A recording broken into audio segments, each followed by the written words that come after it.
Yan po ang aming fish pond. Kaya niya po ang 7,000 to 8,000 na tilapia.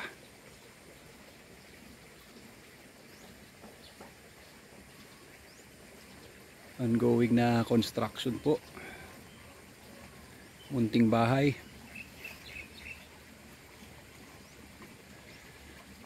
Diyan po yung sa mga aso namin, mga American Bully, Exotic Bully.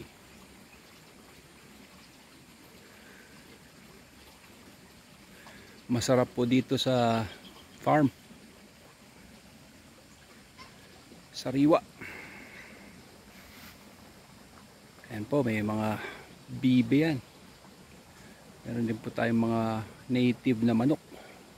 Medyo bagulo kasi kakatapos po ng malakas na ulan. 3 araw na maulan tuwing hapon. Kaya dito naman po yung ating mga baby, no? Mga bebe, mga bibe. Yan. Sa Ilocano, pato. Yan. Gusto nila yung may tubig.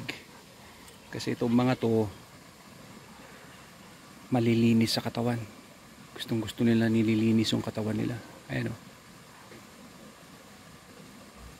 Yan. Gusto nilang may tubig. Gusto nilang naliligo.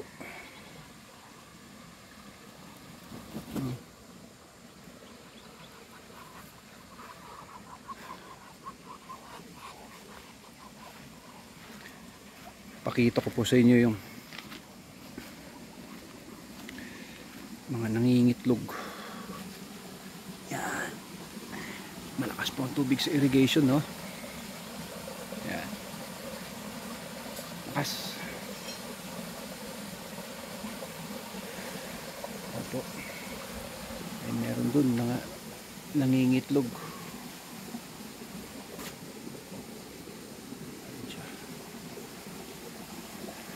Ayun, sa gitna. Ayun. Nating istorbohin. Yan. Ito yung mga limliman. Yan. Meron na pong mga itlog yan. Yan. Merong 5. Yan po.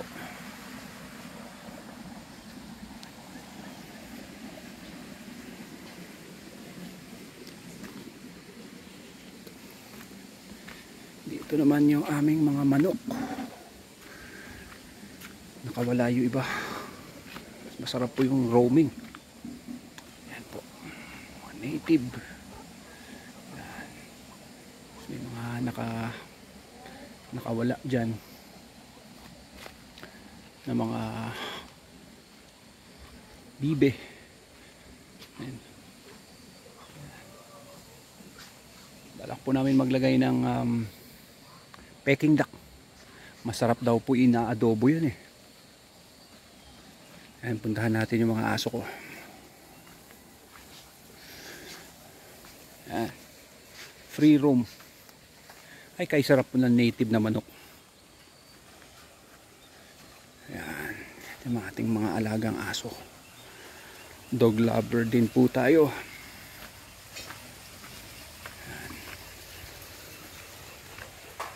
Ayan o.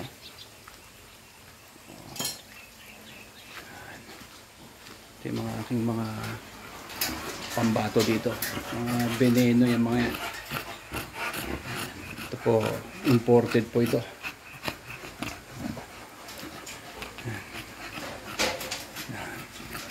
Ito rin po, veneno line. Island born. Island born yan.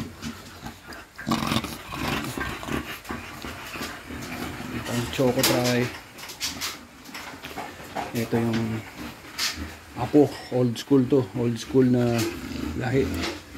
Galing Dusk Bullies to, pero old school po yan. sa mga ninuno kung saan nag-umpisa si John. No? Ito po yung nanay niya. May edad na po.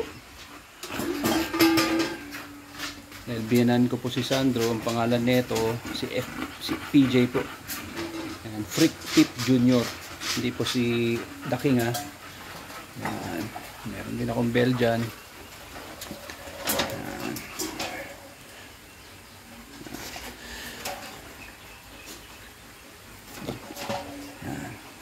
Nanay niya po yan, kaya lang nagkasakit, kaya under treatment po siya.